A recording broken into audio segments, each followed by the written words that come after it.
Doug Ford recently congratulated an Ontario homeowner for shooting someone who tried to break in and steal from them. Doug is quoted by the CBC saying, "Congratulations for shooting this guy. Should have shot him a couple more times. As far as I'm concerned, it's always good when the premier of a province advocates for unnecessary extrajudicial and potentially lethal force instead of, self-defense." And yeah, I did consult a lawyer for this video because contrary to the perspective of the Ontarian electorate, expertise matters. And it's worth noting that the cops aren't charging the guy because despite what Doug and Pierre and everyone else who drinks the blue Kool-Aid likes to pretend, people are allowed to defend themselves from violence in and out of their homes. But two wrongs don't make a right, and so the level of force has to be reasonable and proportionate. Judges don't get to sentence people to death for breaking into a home, so neither does anyone else. You don't get to be sadistic about it. If they see you and they take off running, you're not allowed to shoot them in the back. If they fall down a flight of stairs and can't move, you don't get to grab a blender and stick their hand in it. You get to protect yourself and your home. A break-in isn't like winning the lottery for sadists.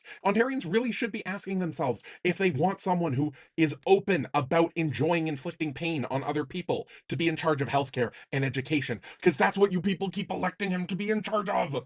Lastly, don't take legal advice from any conservative politician. I can't think of any of them that I know have law degrees. Danielle has an English degree and an economics degree, which maybe should get rescinded given the fact that she keeps running her province into deficits despite all that resource revenue. And Doug doesn't even have any degree. Not a doctorate, not a master's, not a BA. He dropped out of college after 2 months. And I'm not saying a college education is everything. There are a lot of smart people who don't have degrees, but Doug Ford is not one of them. And if you follow his legal advice, you'll end up in jail where Doug belongs.